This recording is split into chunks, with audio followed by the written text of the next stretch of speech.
Hi everyone. At the end of last episode, Ginger just vanished because of technical difficulties.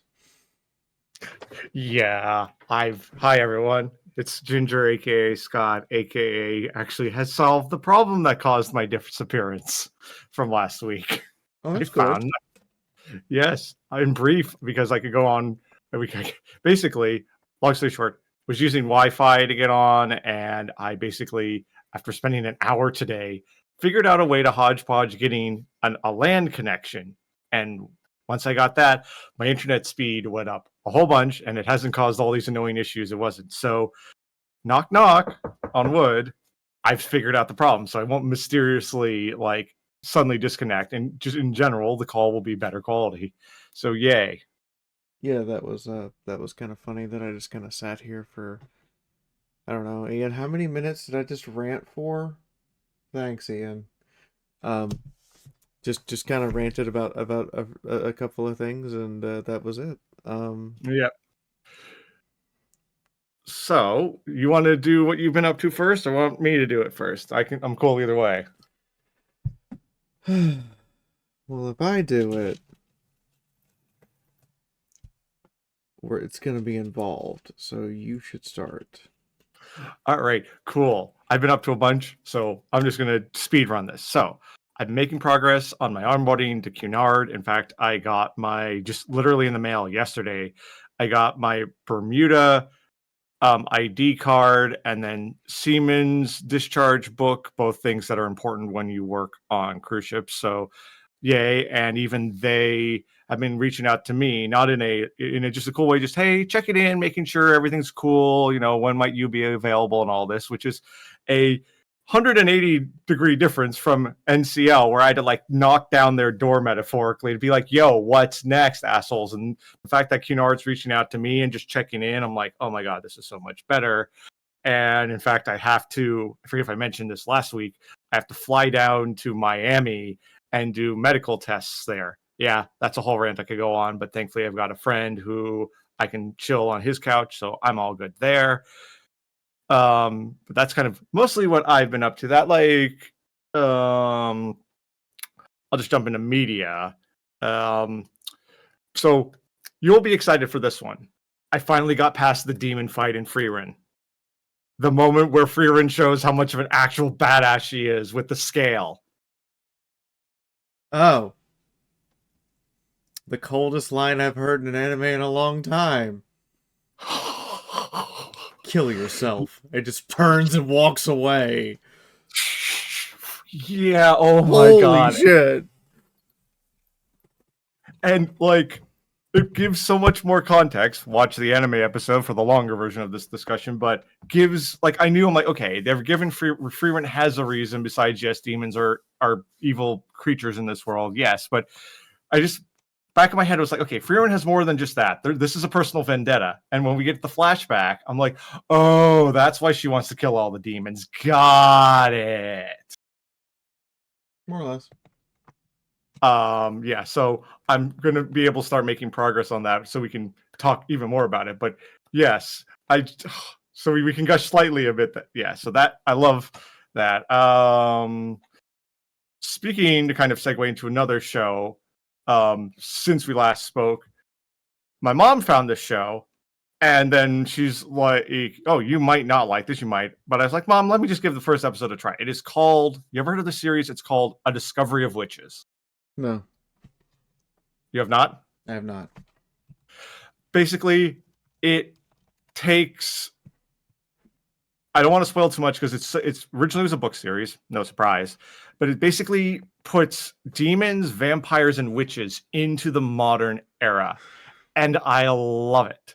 I will first start with my only big problem with it, and this is someone's gonna be like, Scott, why are you talking about the negative? Because I have so much positive. So my only negative is in season 1, at the beginning and end of a lot of the episodes, they play covers of classic tunes, which anyone who knows me knows how much I'm into music. I have a big problem with how they handled the covers.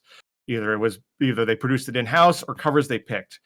They're what I put the genre of takes all the rough edges off covers.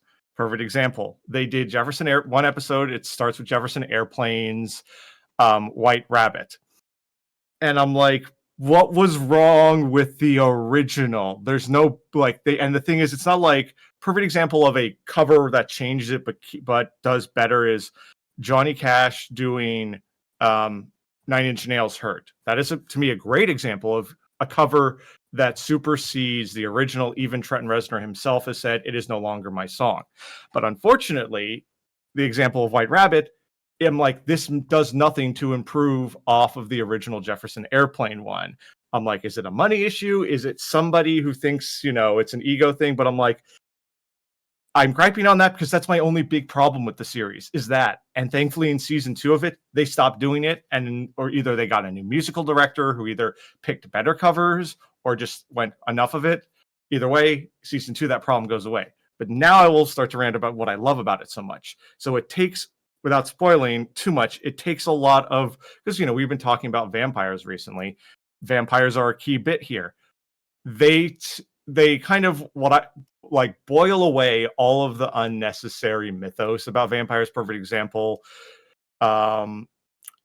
They're walking around in the middle of the day, and not like we see some TV shows or media where like they can walk in the day, it's hurtful. No, they're walking around the day. Even one character standing out on the phone, just chilling on the terrace in the middle of summer, and they're not in pain. Nothing's wrong. So, and I forget there's out there, they don't sleep in coffins. Even there's one scene, this doesn't spoil anything, where a character asks, you don't sleep in coffins? He's like, no, we don't. And then like another one about the blood, which was my favorite line with one of the characters, where they ask, because we see previously they drink from blood bags, and she asks the vampire character, oh, do you drink it straight? No, what do you think I am, a heathen? I drink it from a mug.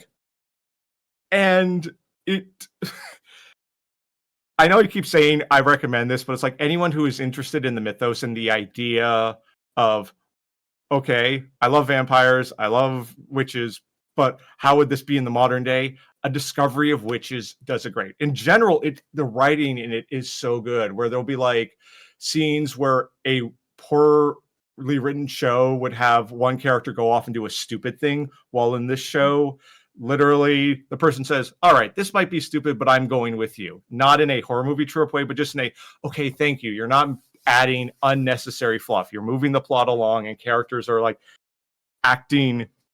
they're acting smart. Like there's moments of like, very rarely have I had the complaint if someone's holding the idiot ball. It's like once or twice, and it's almost like they're not holding the idiot ball, the plot is holding it, for lack of a better term. So, I just love this series so much. It's on Netflix.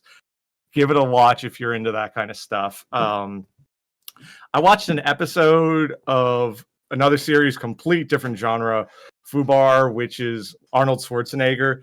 It was interesting, fun to watch Arnold be on a TV series. I'm going to watch more at some point, but it's like some of the comedy writing was kind of but it was just still fun. It's one of those shows you watch. I'm turning off my brain. I want Arnold to punch people and shoot people.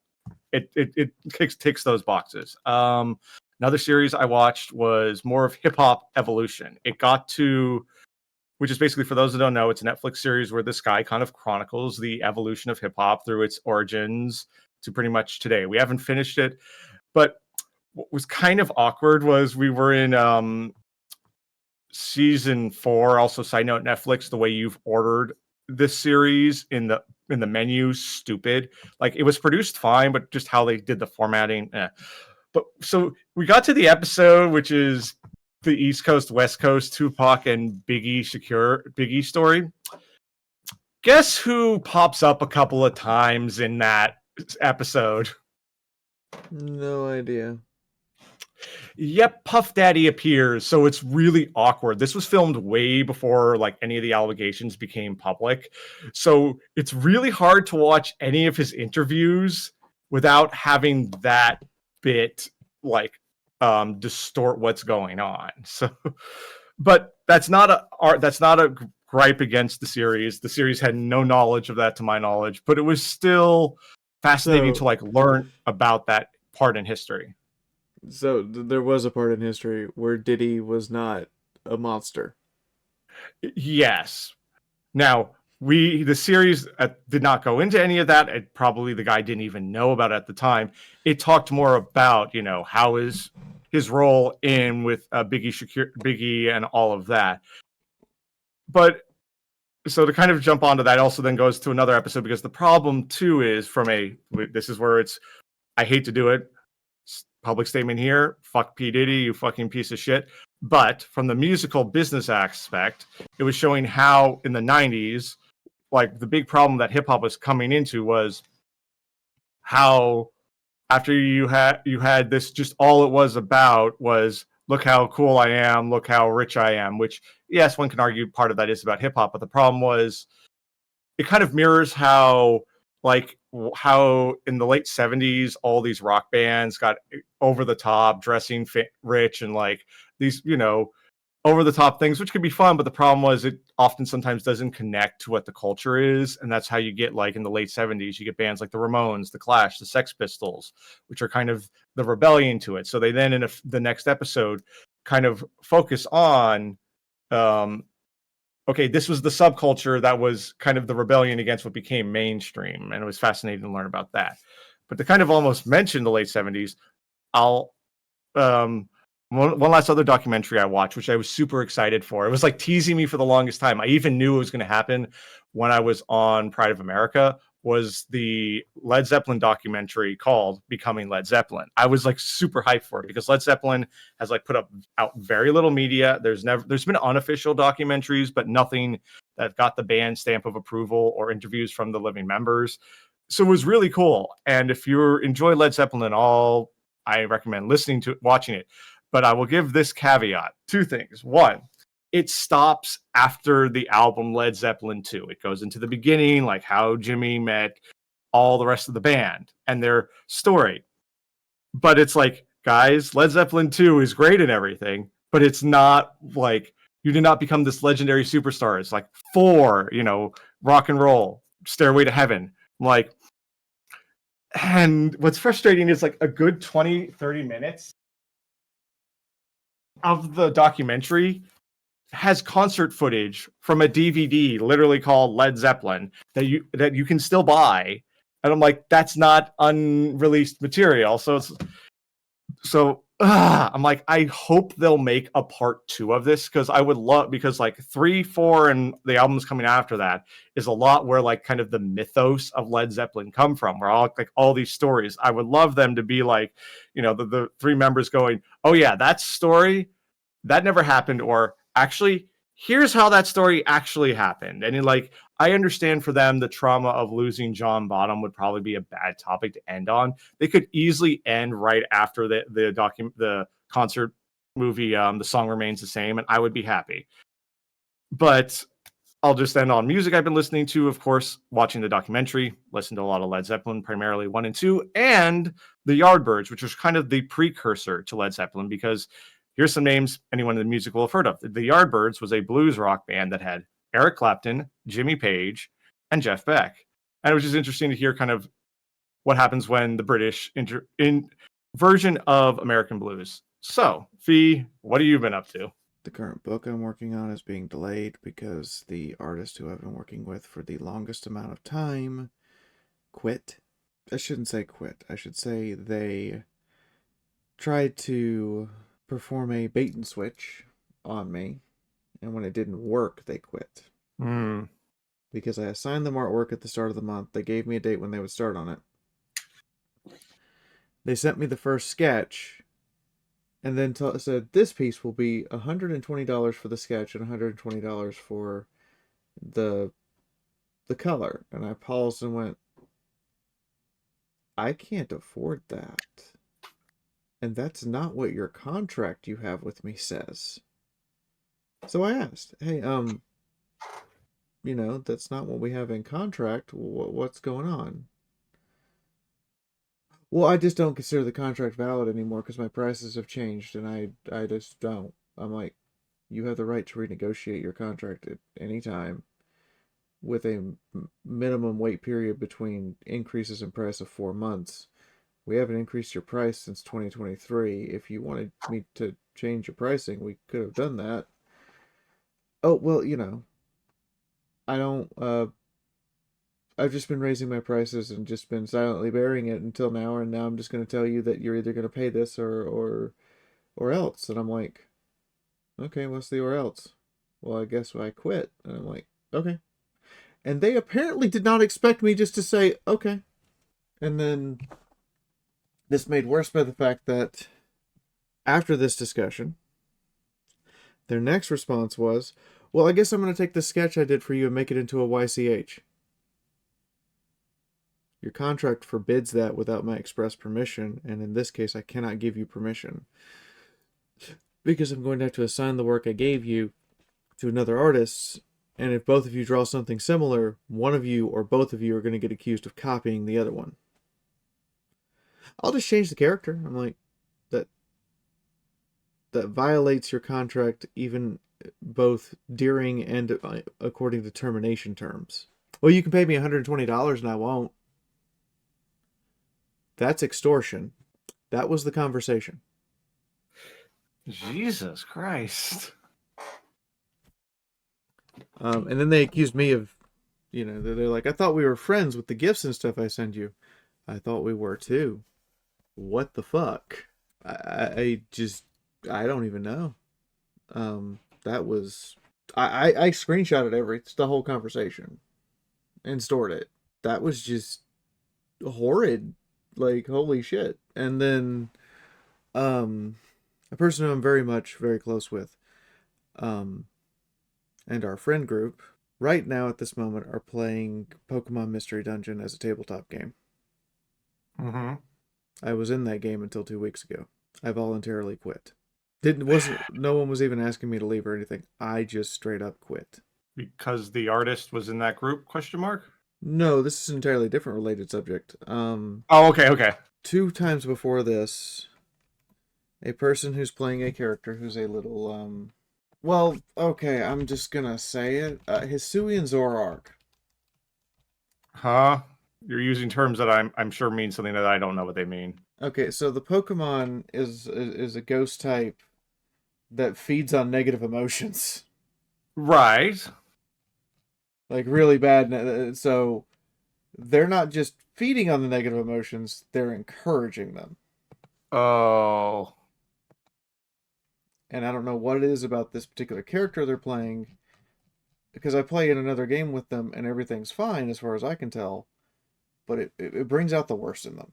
Yeah. I've been in art not role well yeah role play but like D&D like scenarios where it's like I won't name anything but we're in a group where the guy it's like it wasn't that level but it's like where we had to have a talk with him kind of it's like yo some of your behaviors it was both in real life and in the game it's like kind of rubbing all of us the wrong way. So yeah, I've been there. And like, so we've talked to him about this twice, and he tones it down for a little bit, but in the last 3 months, it's come back, and not only has it come back, it's ramped up. And it's gotten to the point that the character I am playing is fundamentally broken. I cannot continue playing this character because even getting into their headspace is hard. And Mhm. the fact that I am effectively playing someone who um is both confidence shattered and now feels like the people around the individuals around her who are supposed to be supportive of her either can't relate to her or are the source of the confidence shattering, that there's no playing this character anymore. They're done. Mhm. So rather than make a big deal about it or have the talk again and try to reset, I was just like, I'm done. I can't do this anymore. I'm not going to go into details, but it just basically came down to either I change characters or the other person does, or I leave, or one of us leaves, and I'm not going to ask them to leave because they're clearly having fun with it. So rather than ruin their fun, I said I'm done. I can't do this anymore. And I hope they're having fun today. I really do. But I can't be there anymore. I feel like I've been playing a punching bag for 3 months. And everyone will tell you it's no fun to be the punching bag. Mhm. As far as media is concerned, well, I watched a pilot for a new cartoon series that's like straight out of the freaking 90s this morning. What was it called? Talon. It's on YouTube. It's free. The only criticism I have, a little fast, but that's because you're doing a pilot and you're setting up world building and you're making it, and it's basically, from what I can tell, it's a little bit of Power Rangers and a little bit of Land Before Time. Yeah, I'm getting that energy just from the thumbnail. And when I say it's a little bit of Land Before Time, I mean like the first Land Before Time movie, where that traumatized a generation type of Land Before Time. Mm. And I'm okay with that. I'm in. I sat around watching it this morning and went, nah, I'm locked in. Let's go. And it's really cool that like the two lead characters, the raptor is female and the sauropod is male. They work really well together. They kind of play off of each other really nicely. But the funniest part to me is like the best damn character in the squirrel in the show is the character that can't talk. It's the goddamn squirrel. Yeah, Because that squirrel sees like dinosaurs throwing lightning bolts and unleashing magical powers and shit, and the squirrel's like, "Nah, I'm here. Let's do this." And I'm like, "You have no powers. You can't even communicate, but you're all in." Okay, no, I like the squirrel. I want more of the squirrel. oh yeah, that's sometimes like without digging too much. That's another thing in Discovery Witches. Sometimes there are some side characters where I'm like, Can I just have a TV show that's just you, like, and your adventures? Because like, not to put down the main characters, but like, I really like you. Can you tell? I want more about you. I'm willing to bet the squirrel's the same with you. And the last thing happened this week is I had to take the Final Fantasy story I started writing, and I had to take it down. Um, this is both for personal reasons and for I'm rewriting the whole thing. Oh, okay. I realized that it is inaccessible, and I also realized that the personal reasons I'm not gonna quite the personal interpersonal reasons I'm not gonna quite get into, but basically I'm just like, the story's not as accessible as I want it to be, and that means I have to step back and go, okay, well, how did I make Fallout Equestria accessible? Well, because you sat and stopped and explained everything, and in this you didn't explain everything. Okay, you know what? That's fair. So I will eventually, hopefully, get back around to it. But for right now, it's everything that's posted has to be completely rewritten and redone, like from scratch. And because of the problem with the artist, I will be having to delay my current book release because there's just no way. There's no way I can expect my current remaining art team to get 12 images done, ready, and book quality printing set to go in a month. It's just not going to happen. I could do 6, but if the book is not ready to go on the press by July 30th, it does not matter. Because our print date is August 5th. And if I don't have it, in the print company's hands at least a week in advance, there's no guarantee it'll be ready for Everfree. That's the reality. It's just there's no guarantee I will have it ready for Everfree if it's not ready by the 30th, and I'm not going to tell my artists, hey, I need you all to pull double duty all month. That's not fair to them, especially when only... I don't mean to offend my artists. I don't. They're all great and awesome. But right now, due to the loss of this artist and the fact that 2 of my other artists have disappeared off the face of the fucking planet, which I'm reasonably sure that they're both dead. Reasonably sure. I don't have conclusive proof, but I have reasonable suspicion and coincidental evidence. Yeah, that's never fun. Even I'm not trying to downput that. It's never fun when you have an artist, be it for someone in your case where it's commissions for a book or what have you, or in my case where it's just commissions for like, hey, I like your art. I want to give you money in exchange for more of it. I won't go into details. There's just a specific artist whose style I really liked, and over the years, I've wanted to. I've commissioned art from them, and there was one recent commission that I even started before I went on Pride of America, and I've just not heard from them. I know they're alive because their status updates every so often, but it's like and it's not like automated one where it's like they've changed something, so it's like they're there, but it's like you try and reach out to a void and the void doesn't call back, and it's like It's that not sucks. it's not just reaching out to the void and the void doesn't call back. It's Bodhi has not posted anything since December. Yeah, no, I'm not trying to. Yeah, it sucks. Period. Hasn't posted anything since December on any platform. The last post they had was their birthday. Or the last post they had was 6 months ago. Tried Marvel Rivals. It feels like Overwatch 1. And so they did some fan art of a squirrel girl as a squirrel. Cute. And then there was a attack of some sort in the country of Georgia. And we don't know what happened, but he's gone completely dark on all platforms. I've tried reaching out to him to all platforms. I tried calling the phone number I was given, which has worked in the past, and the phone came up as the call you were trying to make cannot be completed as dialed, which means that the phone line has been turned off. Hop has also disappeared, but he was under house arrest as for political reasons in Belarus. I have to assume the worst. For both of them at this point, because I don't know what happened. Fody was literally paying his rent by doing artwork, and I don't know what happened.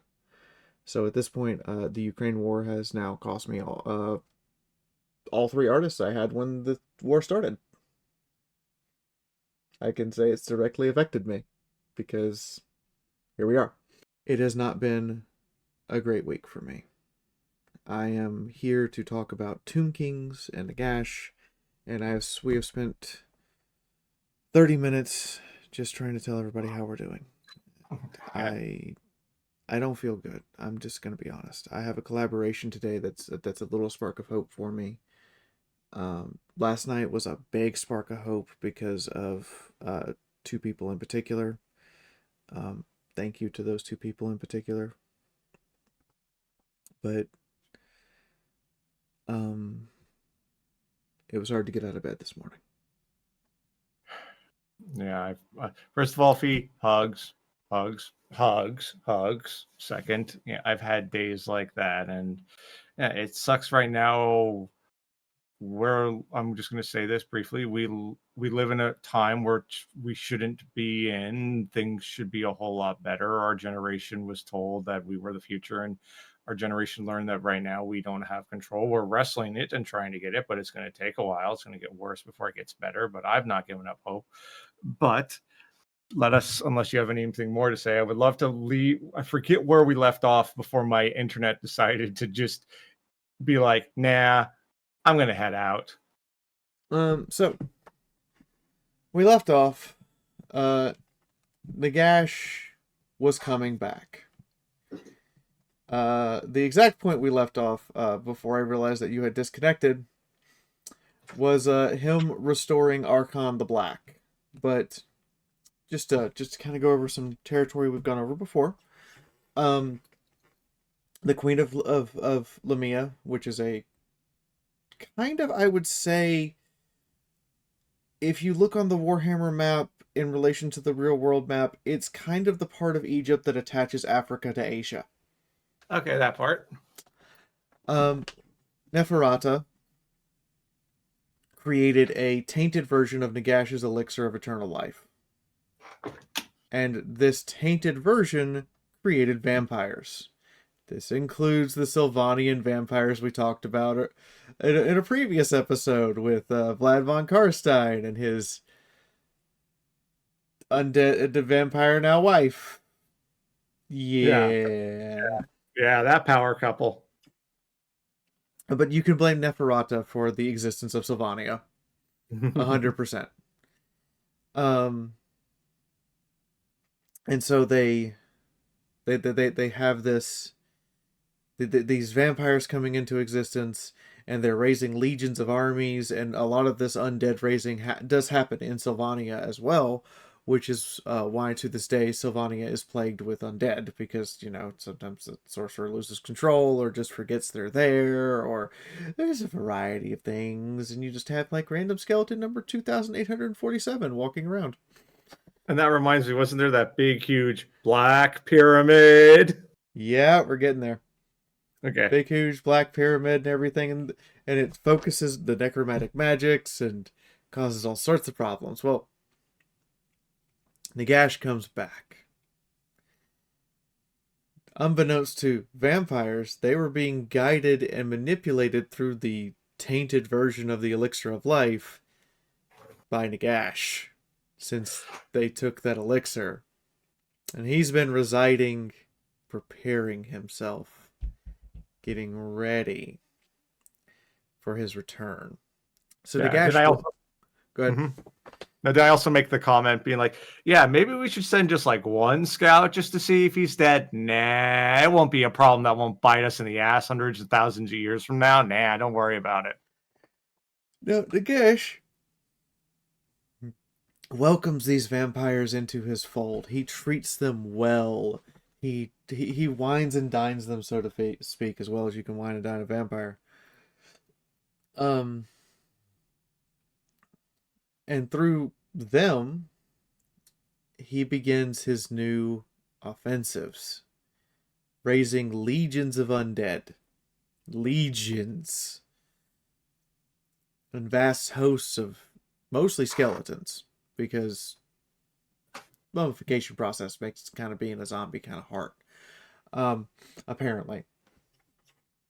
And he sends out his captains to find the remnants of Archon the Black, the most trusted servant who held the line for him so he could escape.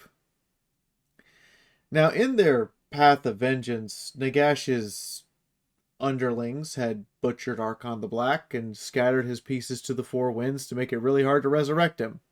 He gets the pieces back together. Kind of like bringing the band back together.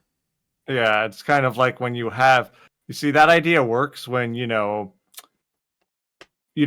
have creatures that don't have really long lifespans, but when all you got is time, yeah, that strategy it works really, really well for a while, but after a while, it's not going to work.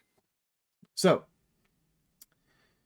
the greatest general, Alacazar the Conqueror, the man who we talked about, who put the Tomb King kingdoms on the map, who conquered everything and then wept when he got to a point he couldn't push any further.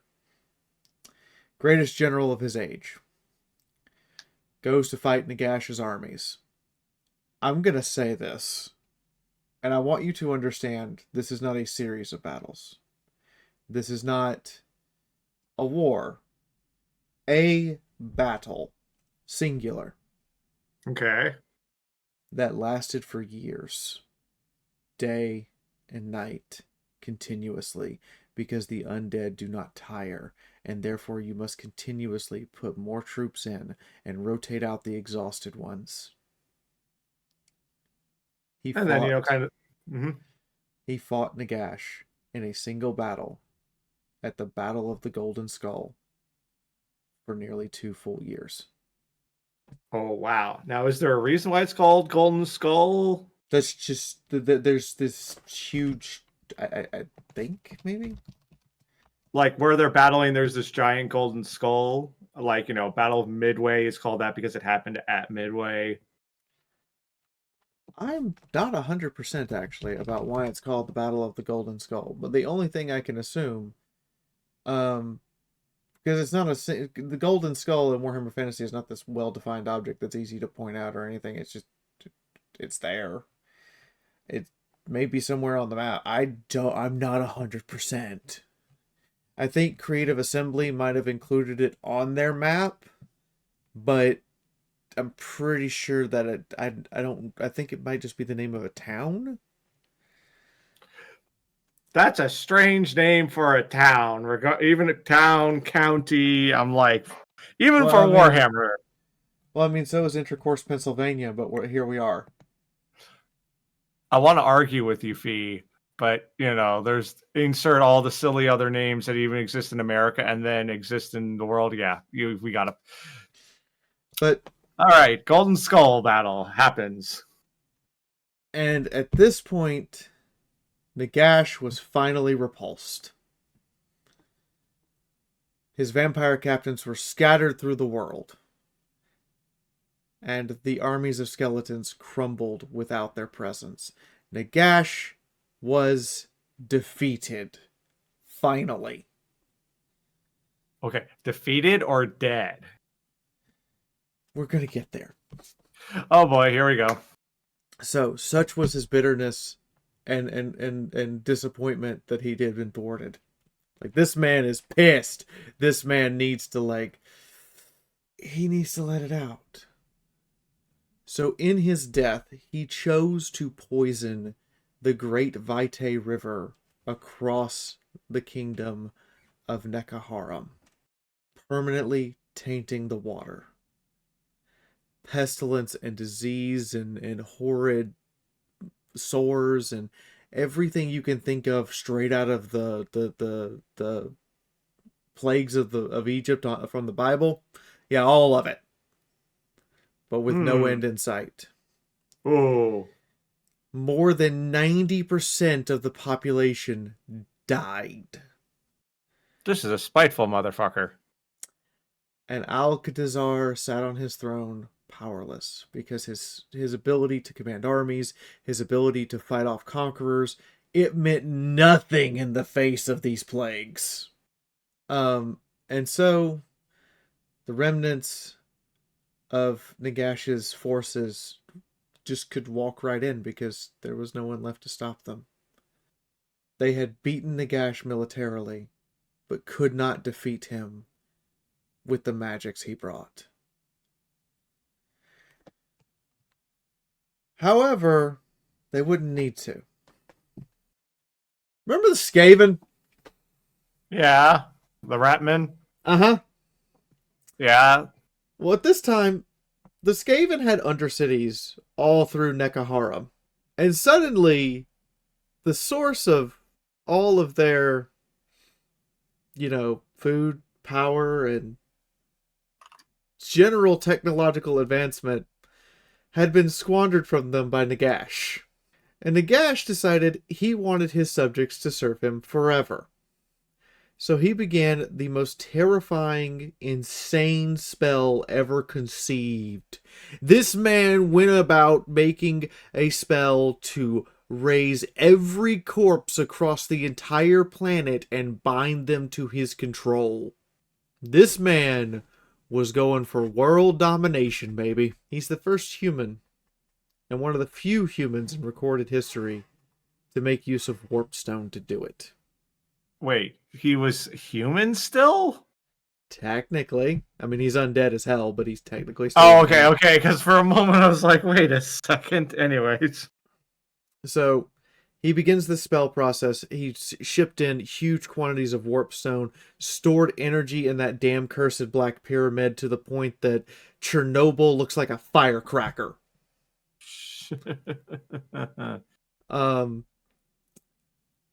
But mysteriously, Alacazar, the last king of Necaharum, had been freed from his prison cell. I forget, was Nekahara a good dude, a bad dude? Oh, Nekahara's the place. Nekahara's the kingdom. Right. Wait, who got freed from what? I'm sorry, say. Alacazar. Oh, The Alacazar. Okay, the so the, the, Alacazar. Who was the Alacazar king again? the king in general.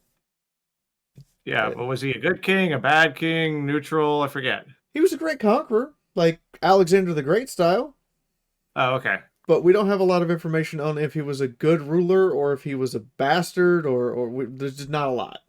Okay. For some reason, he'd been freed from his prison cell by a bunch of hunched, heavily cloaked, rat-like creatures. We know where this is going. Yeah, they're not going to go have a pizza party. That's for certain.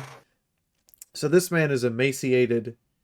He is staggered, and he has been left in a prison cell to rot. And somehow he summons the strength to use this warpstone blade the Skaven gave him, and he stabbed Nagash in the back mid spell. This spell, by the way, has caused clouds to form across half of the world. Dark, ominous clouds. There are green lightning bolts going everywhere. It is the apocalypse happening level shit, baby. And you just stabbed the man who was controlling the spell. This again has like 80s movie like vibes of like maybe we should stop the big bad before he starts, presses the button or does the thing. No. We have to stop them as they're doing the thing. Really? Yeah. Yeah. Which I got to admit is pretty dramatic, but it's like okay. This is the source of like 70% of the problems in Warhammer Fantasy, by the way, is this kingdom and this moment. Yeah. But wait, so even though he stopped the spell, is there's the clouds don't because in my The mind clouds don't magically go away and it's all sunshine. That magical energy has to go somewhere and do something. uh So, the spell causes countless unknowable amounts of corpses, undead, amalgamations of corpses to just get up all across Nekahara. There's just the dead are rising. And with so few living left, uh-huh. no one was there to really stop them at this point. Oh, fun.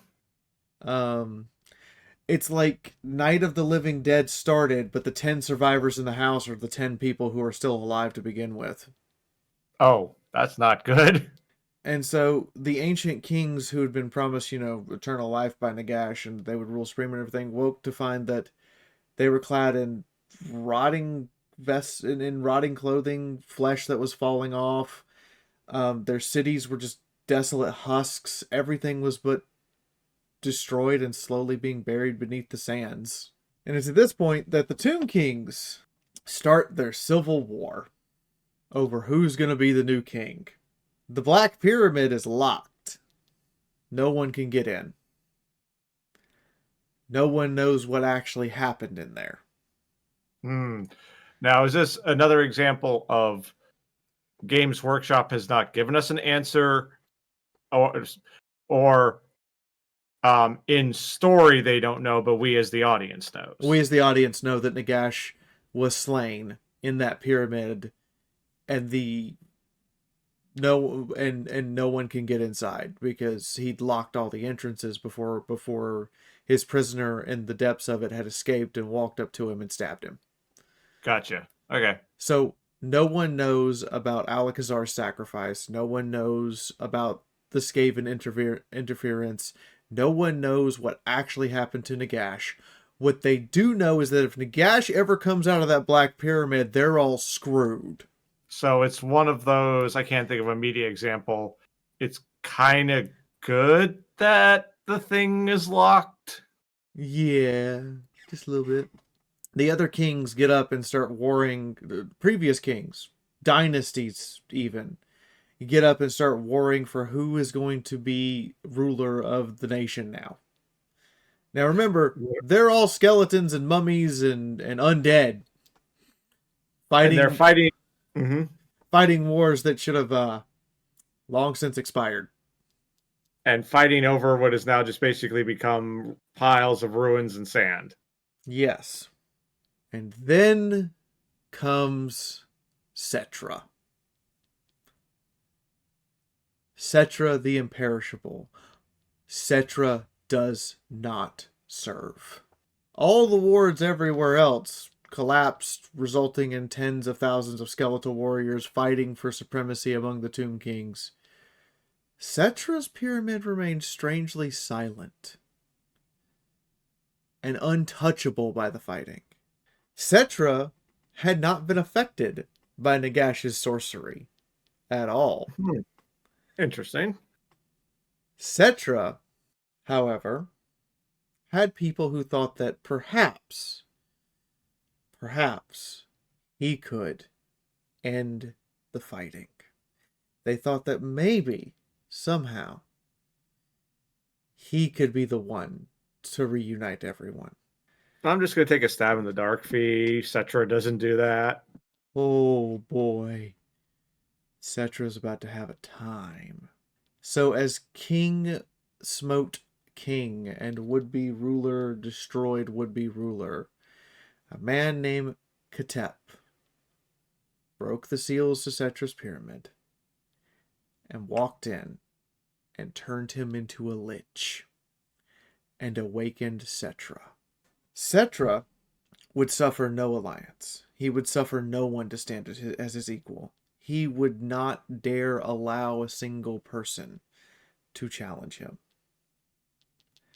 More importantly, because of Setra remaining relatively untouched for the initial part of this giant undead civil war, Setra had legions of skeletons, legions of undead armies ready to go.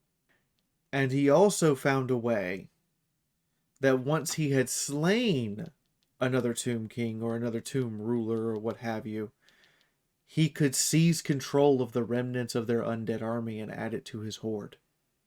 Oh boy. So, Setra got up, walked into his throne room, looked at the other Lich priests and went, "The hell am I awake? What happened? Explain it to me. I'm supposed to be asleep for another 1,000 years." They told him everything that had happened. And so Setra began commanding Tomb Kings to return to their eternal rests. And through his total conquest, he eventually put them all back to sleep. One by one. And then he looked at everyone and went, "Now I'm going to bed. If any of you fucks wake up, you gotta deal with me." Okay. Well, that sounds like a good ending. I have a feeling there's more to it. Just like in real life where we don't let tombs just stay buried forever and forget about them, and we tend to go dig them up to find, history or treasure. Yeah. Yeah, people started showing up and vandalizing the Tomb King's territory. The Tomb King started getting uppity. To describe a scene for you, the group of tomb raiders entered into the tomb, breaking the seal, and began the purpose of looking for gold, treasures, ivory, whatever they could that would make them rich beyond their wildest dreams. After 20 minutes of searching, one of them swore a statue moved. His friends not believing him as he fled out into the desert. That friend, I have a feeling, was very smart. Only to hear a gut-wrenching cry of anguish. They all looked to the entrance to the tomb. And standing there over their friend's gutted corpse was what appeared to be a walking mummy, surrounded by skeletal warriors, all wielding vastly unique to the region weapons. Who dares disturb our slumber? Now, the Tomb Raiders thought, well, we outnumber them. Surely we can take care of this. Only for the statue that had been accused of moving to drop its mighty weapon and cut 10 men in half with a single swipe as the other statues began to move in around them. They weren't just facing this mummy and his bodyguard. The tomb itself was out to kill them. Oh. It doesn't matter to the Tomb Kings how much you manage to beat them back, how good your forces are. Your troops will eventually tire. Mm-hmm. And every one of your troops that is slain will be permanently added to the legions of undead that you're facing. And so Setra got up and destroyed these raiders. They were Norskins, actually. They were Norskins who'd come down here and were like, ooh, easy ratings. I'm trying to remember. Norskins, wasn't that like the first or second episode we did? It's like the very first episode with the guys from the Frozen Wastes who never bothered to make anything better and get made fun of because in Total War Warhammer, it's basically Unga Bunga Monkey with Stick. Yeah, wait, and also isn't Norska the one who they refuse to change their outfit even though the climate has changed? Yep. So now I'm picturing all these Norskin raiders in the middle of the goddamn desert wearing these like fur coats. Am I pretty close? That's entirely accurate. You're dead on. Anyways, these morons. So the raider's name is Valgar. And as they're fighting, he challenges Setra to a one-on-one fight as Setra rides through the heated haze on a golden chariot. And he leaps forth, his axe bursting with demonic flames, and thrusts it into Setra's chest. And he thinks he's won. And then Setra transformed into a bunch of ravenous beetles and consumed him head to toe in the blink of an eye. And used what they ate off of his body to regenerate Setra's form entirely. That's pretty brutal. Not gonna lie. But something happened that's gonna be important. What? Setra's crown had fallen off. Okay, what does that have to do with the price of tea in Japan? Setra's crown is a very powerful magical artifact and is very dear to Setra. Uh-oh. And one of Valgar's lieutenants, a Mr. Bloodfist, picked up the crown. Yeah, it's his name is Bloodfist. I know, go on. He picked up the crown and with his surviving tribesmen fled and got back into the sea before they could be killed and took the crown somewhere else. Setra's probably not happy about all that. So Setra has to take a decade to fully regenerate from the demonic axe that went into his chest. And he wakes up, and you gotta remember, to these guys, their sense of time is now completely and utterly warped. Mm-hmm. What was centuries ago or generations ago to you or me was 5 minutes ago to them. It just happened. And Setra's like, I'm mad that these guys came and soiled my kingdom, that they dare step their barbaric feet into my tomb, that they had the gall to even bother to fight me, and that they managed to wound me is even worse. But you know what the worst part about all of this is? What? Some low-born, non-noble peasant dared lay his hands on my crown. Was his only problem. They took my rug. Yeah, Lebowski, they took your rug. It really brought the room together. Energy. And so, it is at this point that Setra becomes the reason the Empire is allowed to form. Because Setra takes his undead horde up to Norska. Wait, so what? Wait, hold on. For time, what year in Warhammer did this event happen? We're not exactly sure, but we're pretty sure it's around -10 IC, aka 10 years before the official formation of the Empire. So this is when Sigmar's getting off his butt and starting to do stuff. Oh, so Sigmar's kicking ass right now. Okay. Sigmar is kicking ass right now. And because Setra goes, yeah, I'm going to go have some time in Norska. The Norskins are unable to continue to raid and send stuff down into the Empire, which means that they're getting their ass kicked out of the Empire lands. Ah, And okay. Setra is preventing them from reinforcing. And Okay, he cool, went, cool. so you have to imagine the scene is these big burly warriors of chaos and in their demon clad armor and giant trolls and literal giants and hydras and all manner of chaotic creatures, chaos spawn, all this stuff, fighting undead skeletons, grotesque giant skeletal archers, living coffins that unleash souls as ammunition, as if they were a siege engine, using the soul to cause an explosion of energy to kill people, and golden chariots not riding across the sand dunes of Egypt, but the wind-soaked tundras of Siberia.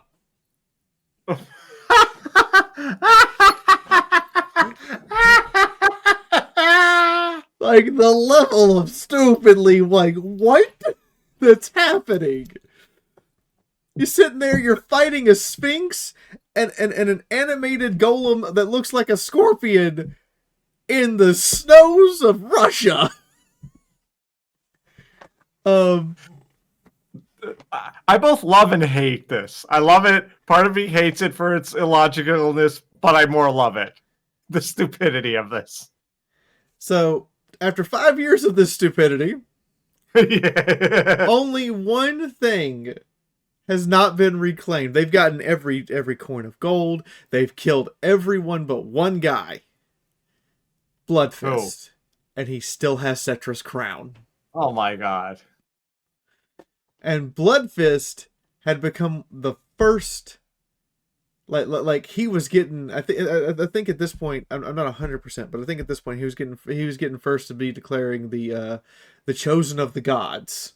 And on top of that, he was getting help from one of the Tomb Kings, who was funneling power, seeing him as an equal in spirit and soul, that might buy him a way out of his tomb. And so they had their big fight.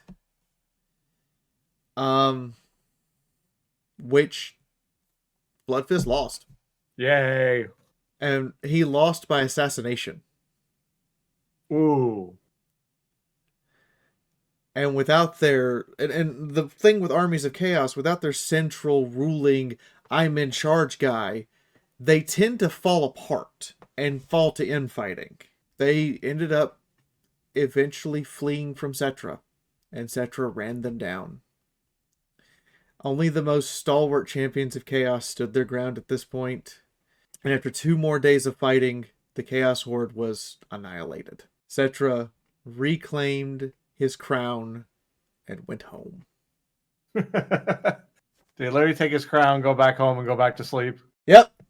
Now he didn't wipe out all of Norska because we still No. talk about them, but he just took a big chunk out of them. He took a big chunk out of him, killed this one guy, dispersed his host of chaos, which his host of chaos was originally intended to go put down Sigmar. So we have Setra to thank for that the Empire stands. Does he know that Setra did that, or is it just he just happened over there and it was unknown to him? We don't know what Sigmar knows about Setra or the Tomb Kings. We don't even know what the Tomb Kings know about Sigmar, other than he's some god. He's some new god on the block.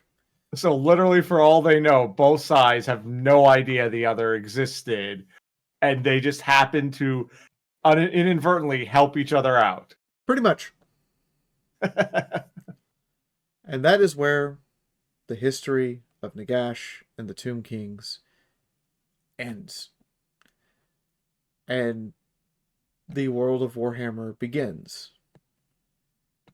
Right, because then we literally have Sigmar starts the Empire. Yep.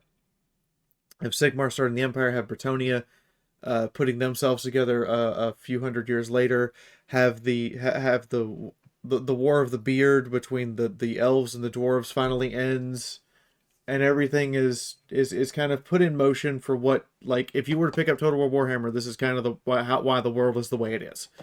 Ah, Is everything that went down in Necaharum with the Tomb Kings. Literally, you can trace 80% of the problems in Warhammer Fantasy back to the Tomb Kings did something stupid. okay. The vampires in Sylvania, the use of Warpstone, and later the tale that would cause the Skaven to come into existence. Um, the reason the Empire exists, the reason why the vampires in Bretonnia would eventually make it where Bretonnia could be unified, the reason why, um, in one weird case, you might even be able to trace the reason why the Chaos Dwarves exist. All you Dalwi players, I understand. There's no such thing, but there is. Anyway, the reason why the Chaos Dwarves exist could probably be traced somehow back to the Tomb Kings did a stupid. I feel, could we potentially do a whole episode on Chaos Dwarves, or would they be an episode where we do a whole bunch in one? They are an episode that they need their own episode. Okay. Because for one thing, they're the only society that currently has internal combustion. And aren't they technically the only one that also has a union, even Yep. yeah. The Hobgoblin Union. Union strong, motherfuckers. And the other part, like, yeah, they use chaos, but chaos doesn't possess them. They summon demons to chain and haul and imprison inside of their war machines to power and drive them. Yeah, that sounds about right for dwarfs. Yeah, it's just like, oh, okay. They have some pretty evil stuff. Then again, they have some pretty progressive stuff for dwarves, which is kind of weird. But in short, the Tomb King Society is basically you're either a noble Tomb King or you're a skeleton. That's pretty much it. There's no, you don't even get nobles. You're king. You're either king or your pet equivalent of peasant. There's nothing in between. At this point, pretty much. Okay. And they have a series of dynasties whereby at a certain point, a dynasty kind of falls out of favor or runs out of descendants and a new dynasty takes over. Setra is the first Tomb King. He's the first king of Necaharum. And then his dynasty. Then you get into the next one, and the next one, and the third dynasty is where Nagash shows up. And then you have some weaker dynasties that go until you get Alcazar's dynasty, Alcazar the Conqueror. He is the last human living in Necaharum. He is the last king of Necaharum. He is the last one. And he eventually kills Nagash, as I described, with the help of the Skaven. At that point, we don't know what happened to him. He just... The exact description is he stumbled out of history a broken and lost man. Huh. And then Setra gets back up and is like, nah. I was here first. All you guys fall in line now. So I'm assuming there was never, apart from the one female you mentioned in this category, I mean, in this subject, there are no tomb queens. There are only kings. There are tomb queens. There are also a few rulers that we don't actually know hardly anything about them. Not even pronouns. So we can't be sure because some of them do use what would be considered female names, but we don't have any evidence if they were female or not. We just have like one or two lines about their existence, and that's it. For all we know, I doubt Games Workshop would be this progressive. But for all we know, we could have transgender tomb king queens or whatever. Okay. Yeah. So I have to take us on to a side tangent, and I understand some people are going to be like, Oh, that's woke. No, no, no, honey. You don't understand. There's a book that came out a while ago by Robert Rath, and it's called The Infinite and Divine. And it came out in 2020. It's called The Infinite and Divine. It's one of the best Warhammer. It is one of the absolute best Warhammer 40k books ever written. It's 40k. And in that book, there is a line that is priceless. So and so has declared it, and her word is law in this case, and she has made me guardian to watch over you two, that you cease your infighting and work together for the greater Necron society. But I always thought that person was a he. That changed. Moving on. Let's go. And there's just this pause, and I'm just like, did the Necron just become a woman and nobody batted an eye? Yeah. Okay, moving on. Yeah.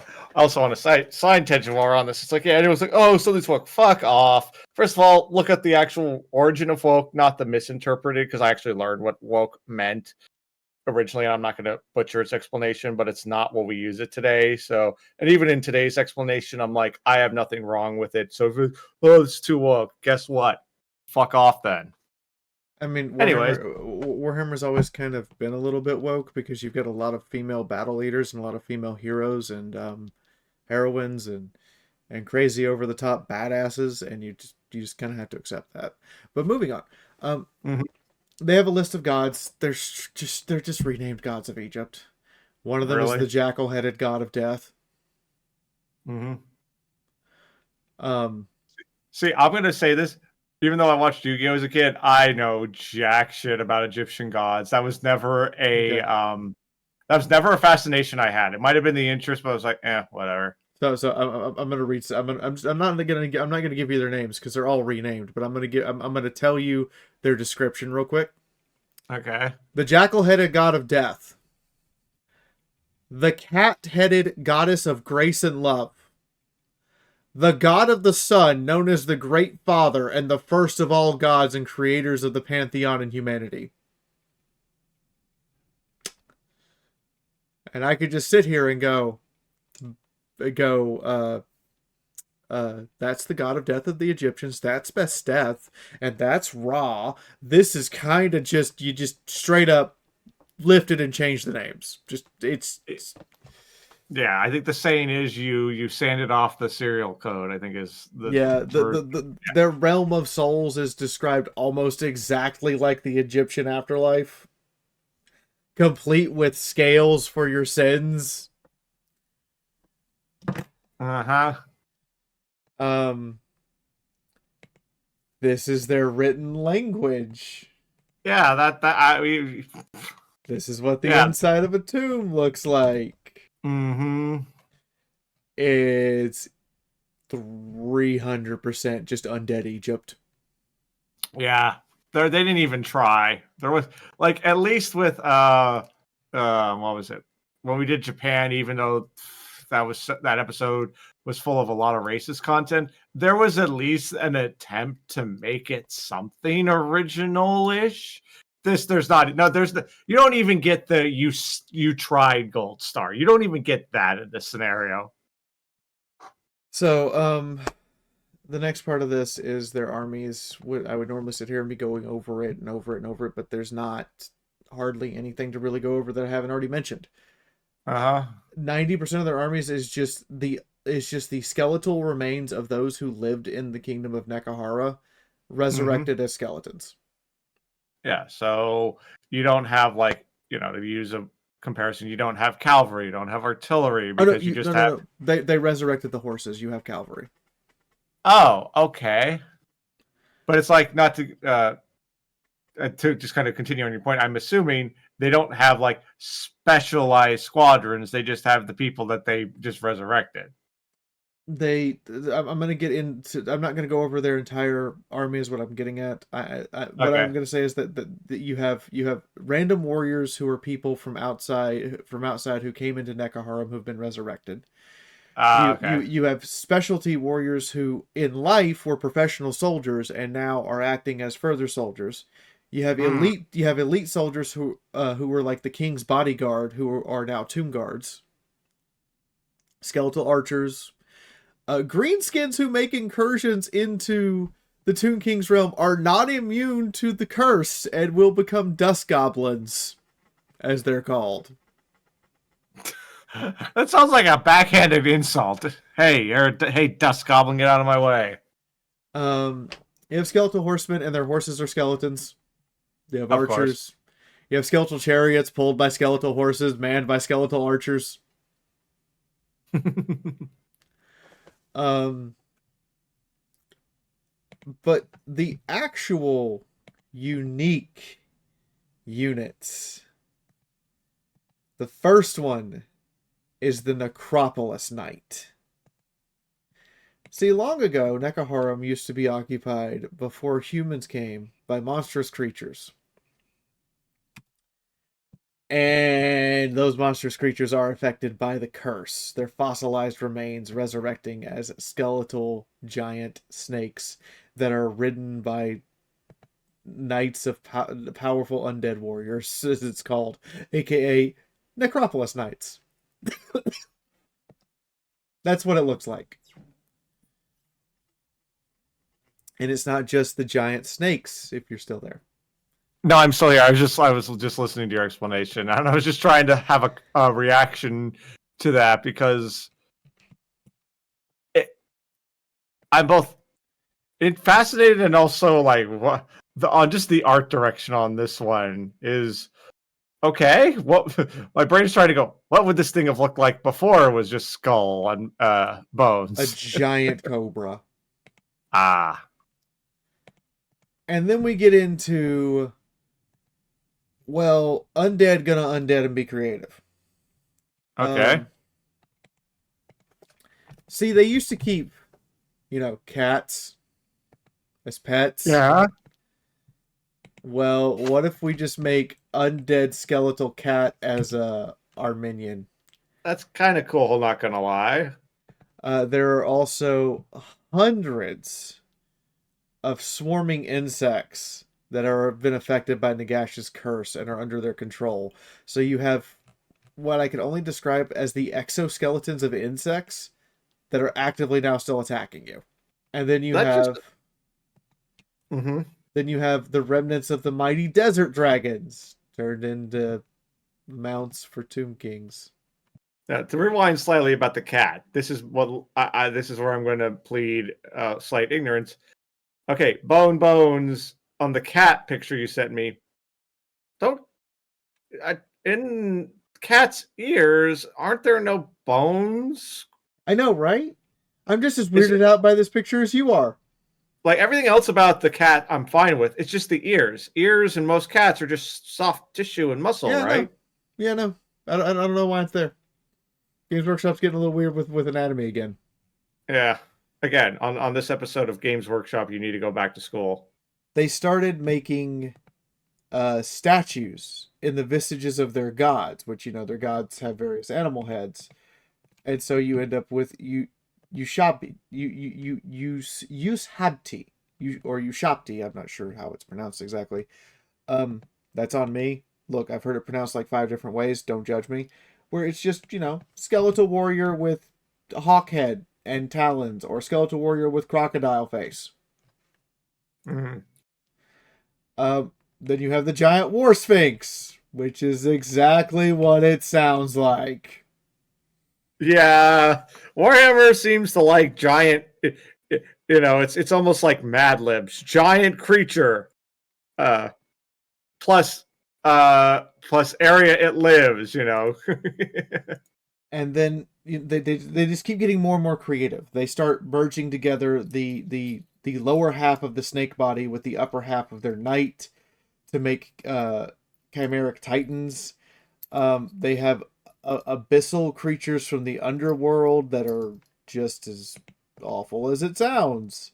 We're just gonna summon, an entity that was never meant to exist in the real world and then ride it into battle. See, when you said the phrase necromancers getting creative, I got really concerned. Um, taking giant chunks of bone and constructing them into giant angry skeletal snakes. Sure, why not? That sounds like a terrible idea. What do you get? The worm from Dune? Pretty much. Yeah. Um, those tomb scorpions I mentioned, because sometimes you want to take a bunch of metal, shape it to look like a scorpion, and then animate it. The catapult that launches souls at people, which means its ammunition is annihilating someone into oblivion. To be clear, when I say oblivion, I mean that your soul is destroyed in the process of being used as a bullet. Normal stuff. Yeah, normal, this is again, this, like I said on the vampire episode, this is show me you're playing mono black in Magic the Gathering without telling me you're playing mono black. I know, right? And so we have all this, and then we get into their notable figures. So we've talked about Setra a lot. Setra's the man. The dude. If you sit down to play a Toon Teams player and he doesn't have Setra, you should be surprised. But he's the first king. He's also now the last king. And he's determined to undo all of the damage that Nagash did. This is the important part. Setra doesn't want to be undead. And he doesn't want his people to be undead. He wants to restore the golden age of Necaharum and bring life back to the desert. But he doesn't know how. Has he tried to ask somebody outside of Nekahara, or is he just he has been on an eternal quest to try to figure it out. Okay. We have Harold Nakov, who is Setra's personal champion and bodyguard, who uses a weapon called the Flail of Skulls, which is made up of all the heads of the kings that Setra has defeated. He just keeps adding more skulls to it. Yeah. We have High Queen Khalida. She was actually killed by the first vampire and reborn as a Tomb Queen. And she has vowed to never rest until every vampire is extinguished. Well, she ain't going to bed anytime soon. The head of the mortuary cult and high lich priest, Katef, is still around.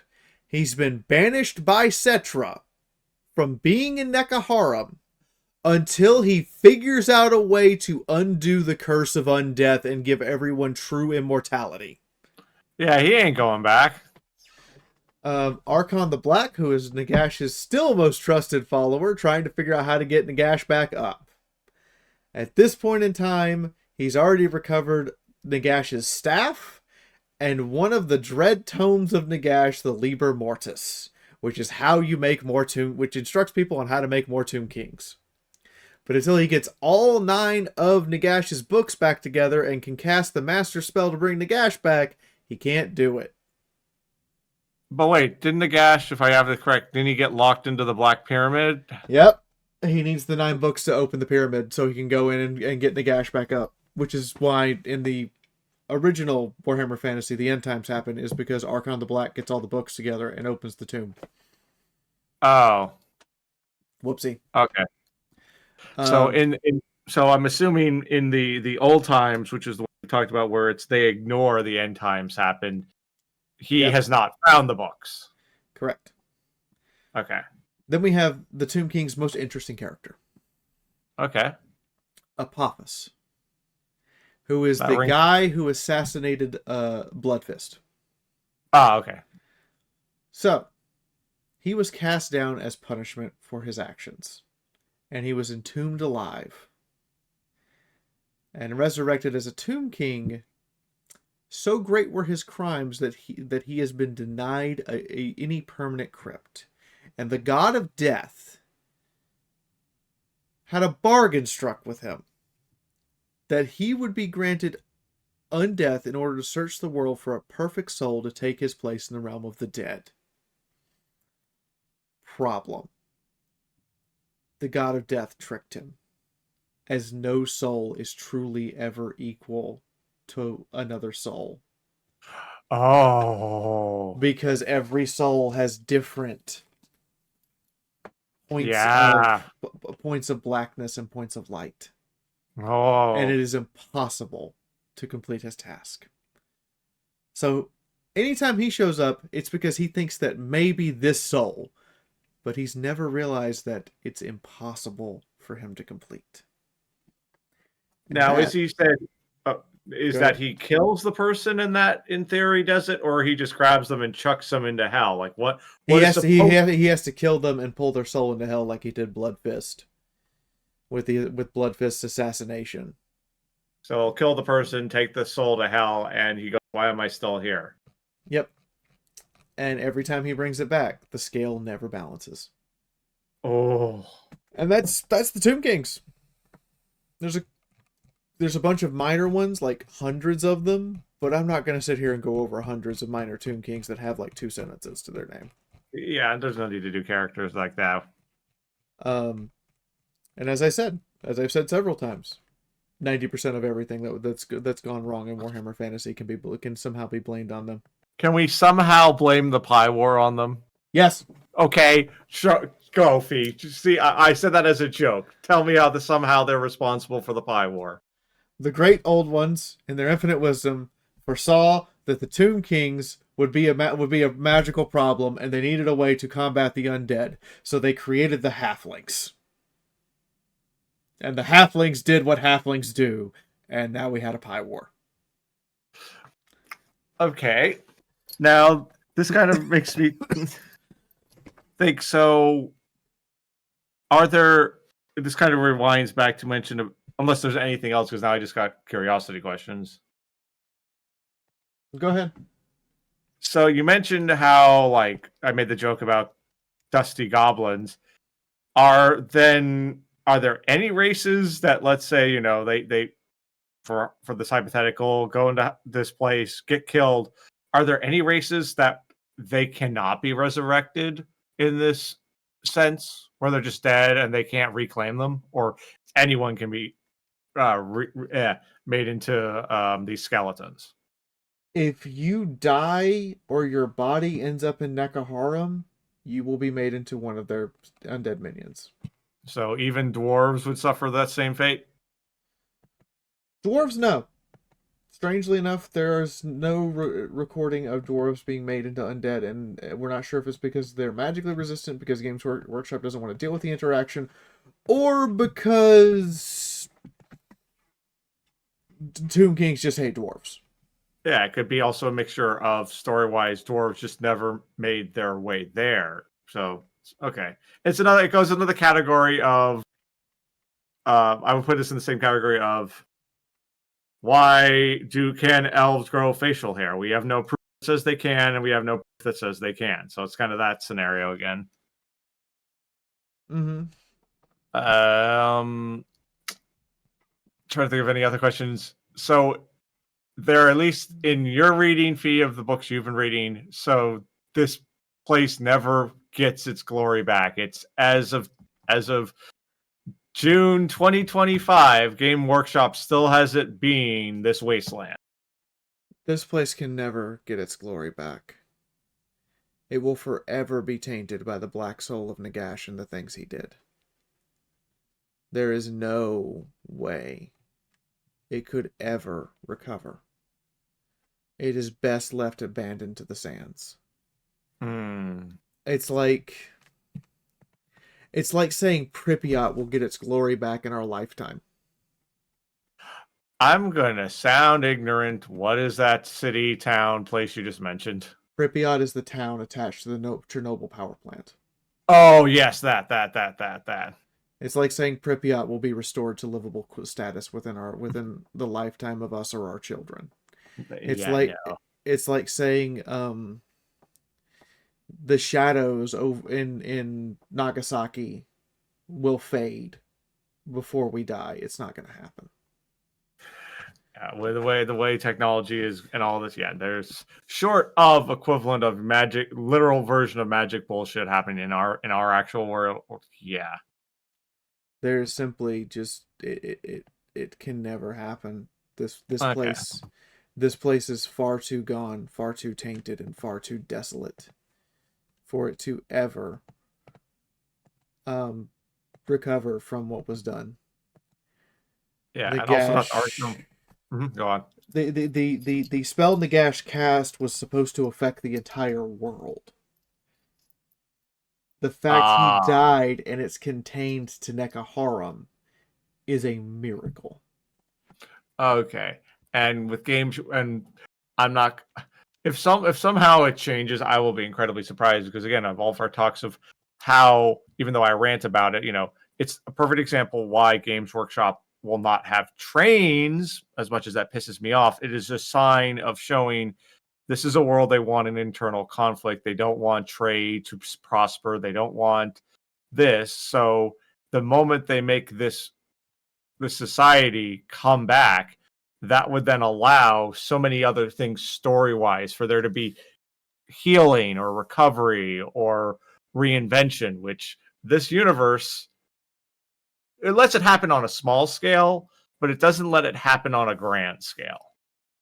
Correct. It happens on a small scale. It doesn't happen on a large scale. Um, and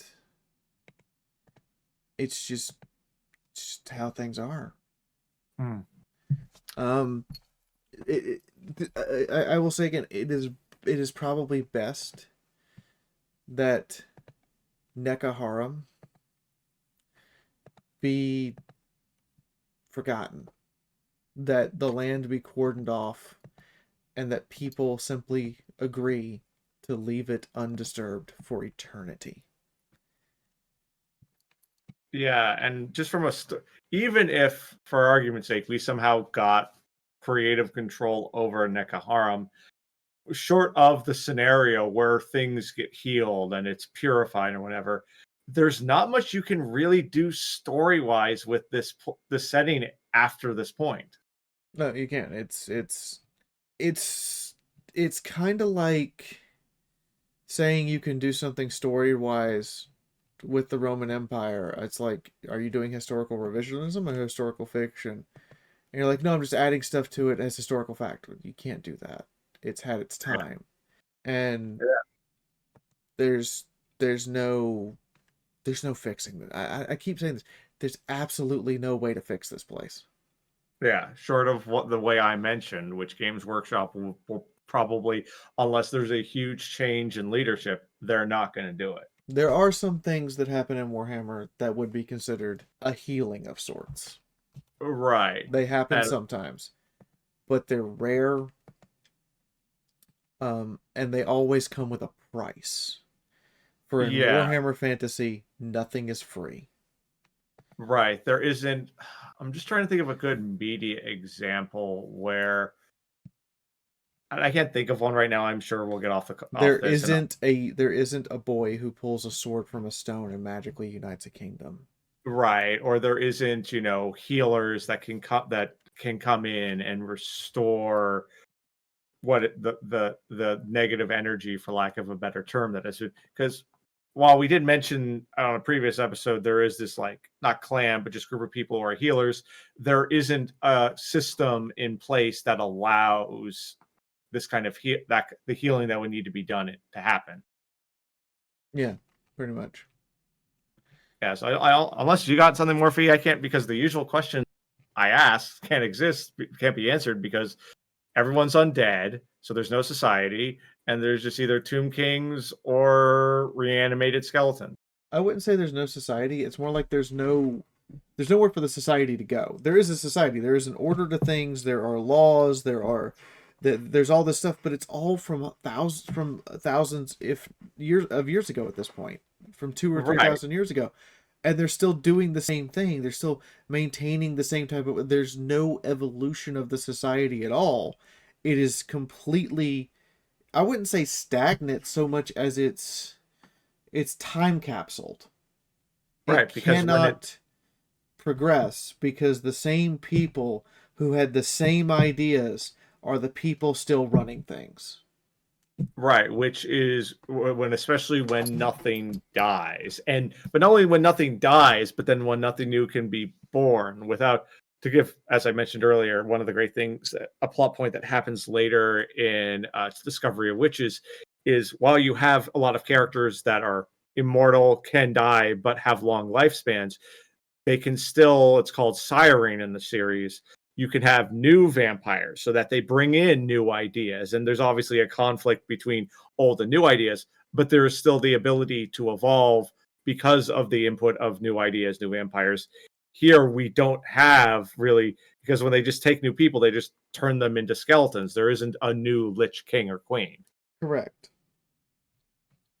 And like, for instance, like Apophis searching the world for a way to get true immortality, he can't find one because there's not going to be a way to restore yourself from undeath. In the Warhammer world, once the veil of life is pulled from you, it cannot be pushed back. It's why wizards in particular are at extremely, anyone exposed to lots of magic is at extremely high risk, because years of your life can be ripped from you. You can't get them back, not without resorting to the same magic that would turn you into a vampire or of some sort, whether it be a spiritual one or a literal one. And so there's no way for them to go back to before they became their undeath.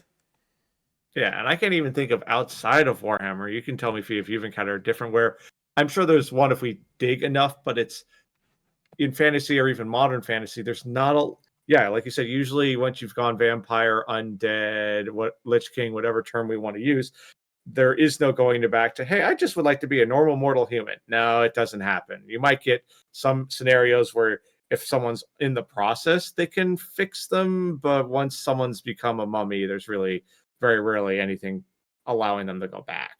Pretty much. I mean, it's just at this point they're done. And like, I didn't mean Apophis, I meant Katept. Like Katept has shown up a couple times, searching for ways to undo it, and every single time it ends in it can't be done. And he just continuously searched the desert for scrolls, inscriptions, relics of power, and he goes out beyond the desert, across the world, searching for some way to restore life. And the best he can do is put skin back on his bones. Because this is what he looks like. He has skin on his bones. But he's not really alive. Mm, yeah, that looks like a ghoul from Fallout. Yeah, he's never really alive. And there's a whole world that's against him because of the actions of Nagash and Setra that want his annihilation and the annihilation of his kingdom, and they can't do it because of what Nagash did. So it's this perpetual state of you have damned yourself to an eternity of unsatisfaction upon this planet. Congratulations. Well, on that note, what are the choices for next episode, Fee? Oh boy. Well, I'm going to give you some choices here. Okay. So first off, we can do a God of Chaos. We can do Cathay, which is Warhammer China. We can do Chaos Dwarves, or we can do a place that seems lost to time because we have now, or we can do Wood Elves or Dark Elves. So we can do more elves because we're down. That's kind of what we're down to before we start getting into minor places and minor factions.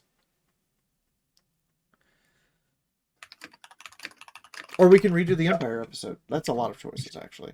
Let's narrow this down.